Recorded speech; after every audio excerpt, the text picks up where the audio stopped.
किसान भाइयों नमस्कार, मैं सुखदेव पोटैटो सीड फार्म से आज की वीडियो में आपको आलू की खेती के बारे में बहुत अच्छी जानकारी दूंगा। एक नई वैरायटी पे हम लोग काम कर रहे हैं। तो जो हमारी वो वैरायटी है, इसका पूरा प्लाट हमारा 12वें महीने की 27 तारीख को हमने कट करवा दिया था। जहाँ जहाँ आपकी निगाह जाएगी सारा प्लाट आपको दिखेगा कि बेल कट है बीज बनने के लिए। जो वैरायटी किसान भाइयों मैं आपको दिखा रहा हूँ, ये हमारी variety late blight, early blight, common scab, nematode के प्रतिशत इसमें रेजिस्टेंस पावर है। और ये वैरायटी फ्रेंच फ्राइज और चिप्स सब में चलती है, ऑलराउंडर वैरायटी है। किसान भाइयों ये हमने कुछ एक ट्रायल कर रहे हैं इसी वैरायटी के ऊपर। ये वैरायटी हम इसलिए ट्रायल कर रहे हैं कि हम देख रहे हैं कि इसमें लेट ब्लाइट या कोई समस्या आती है या नहीं आती है। इस वैरायटी का प्लाट आज 22-23 दिन हो गए हैं। 12वें महीने की 27 तारीख को कट करवाया था और 1 महीने से ऊपर हो गया। इसमें आलू में पानी भी नहीं दिया, कोई खाद भी नहीं डाला और ये कोने में लगा हुआ आलू है, यहाँ पे डीएपी भी नहीं डला हुआ है। उसके बावजूद भी इतनी अच्छी बढ़वार है आलू की और आज भी फसल बिल्कुल सही खड़ी है। 1 महीने से कुछ नहीं इसमें गया और 1 महीने से हमारे यहाँ पे धूप भी नहीं निकली है। देखो ऊपर पेड़ हैं, अगर धूप निकली भी होगी तो नीचे धूप नहीं लगेगी। किसान भाई कहते हैं कि धूप नहीं निकलने से हमारी फसल जल गई या ऐसा हो गया। किसान भाइयों जब आपके पास वो समस्या आ रही है तो हमारे फार्म पे वो समस्या क्यों नहीं है? क्योंकि हमारा मैनेजमेंट है। हम हर वैरायटी को लेकर स्टडी करते हैं कि वैरायटी कैसी है, वैरायटी किस तरह से काम कर रही है, क्या वैरायटी की जो रेजिस्टेंस पावर है, कॉमन स्कैब, लेट ब्लाइट, इनके खिलाफ वैरायटी में वाकई में लड़ने की पावर है या नहीं, वो हम ट्रायल करते हैं। देखिए पिछले 1 महीने से कोई स्प्रे नहीं, बिल्कुल सही पौधे खड़े हैं। स्टेम देखो कितनी मोटी है जी, सभी पौधे देखो आप, ये देखो जी बिल्कुल सही। और ये छाया में लगे पौधे हैं, बार बार आपको दिखा रहा हूँ, ऊपर छाँव है, उसके बावजूद भी बिल्कुल सही फसल है। आज 1 महीने से इसमें ना तो पानी गया, ना कोई स्प्रे गई और ना ही खाद गया। हम इन पौधों को उखाड़ नहीं सकते क्योंकि हम ट्रायल कर रहे हैं, चेक कर रहे हैं।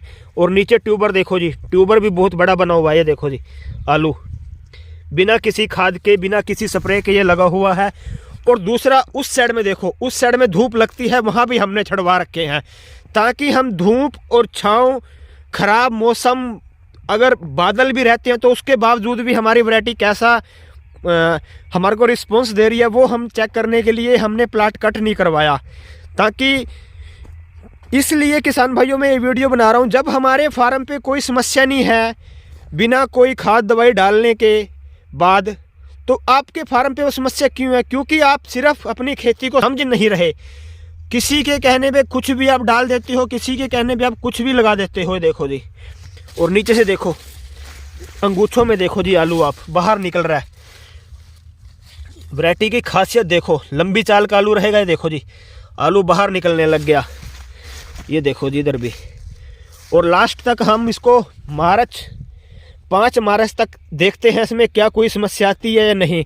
किसान भाइयों जब भी आप किसी भी फसल को लगाएं, उसका बीज लगाने से लेके हार्वेस्टिंग तक, आपकी पैकेजिंग तक, स्टोर जाने तक, आलू की फसल दोबारा लगने तक, आपके खादों का मैनेजमेंट, पानी का मैनेजमेंट आप प्रॉपर चलाइए, तब जाके आपको एक अच्छी पैदावार मिलेगी। और सबसे पहले मैं बार बार बोलता हूँ, वैरायटी को समझिए। हमने कौन सी वैरायटी लगाई है, वैरायटी की लाइफ कितनी है, वैरायटी का टाइम पीरियड कितना है, वैरायटी कच्चे में खुदेगी या वैरायटी पक्के में खुदेगी, ये सारी चीज़ें आपको खुद समझनी पड़ेगी। ये कोई समझाने नहीं आएगा। बार बार दिखा रहा हूँ, देखो जी लस ग्रीन फसल है, पिछले 1 महीने से कुछ नहीं डला, उसके बावजूद भी फसल बिल्कुल सही खड़ी है। ये किसान भाइयों सारा हमारा काम है मैनेजमेंट के ऊपर।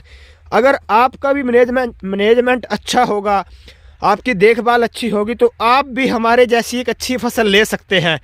आपको सिर्फ आप खेती अपने ही फसल के हिसाब से नहीं कर रहे, आप अपनी फसल को दुकानदार के हिसाब से कर रहे हो।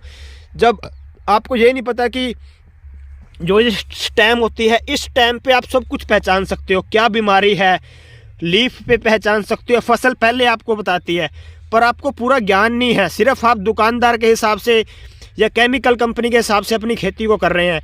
मैं आपको बार बार बोलता हूं, आपकी समस्याएं जब तक ख़त्म नहीं होंगी, जब तक आप इस खेती को समझेंगे नहीं।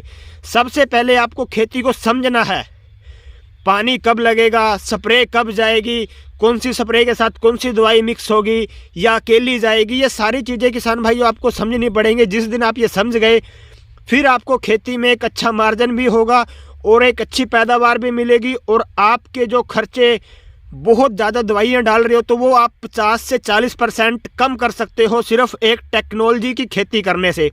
सबसे पहले आप खेती को समझिए, उसके बाद अपनी खेती को अच्छा कीजिए। अगर उसके बावजूद भी कोई समस्या आपको आती है तो हम आपके साथ 24 घंटे कंधे से कंधा मिलाकर खड़े हैं। आप कभी भी हमारे को फ़ोन कीजिए, हम आपकी सभी समस्याओं का हल करेंगे अगर आप हमारे को बताएंगे।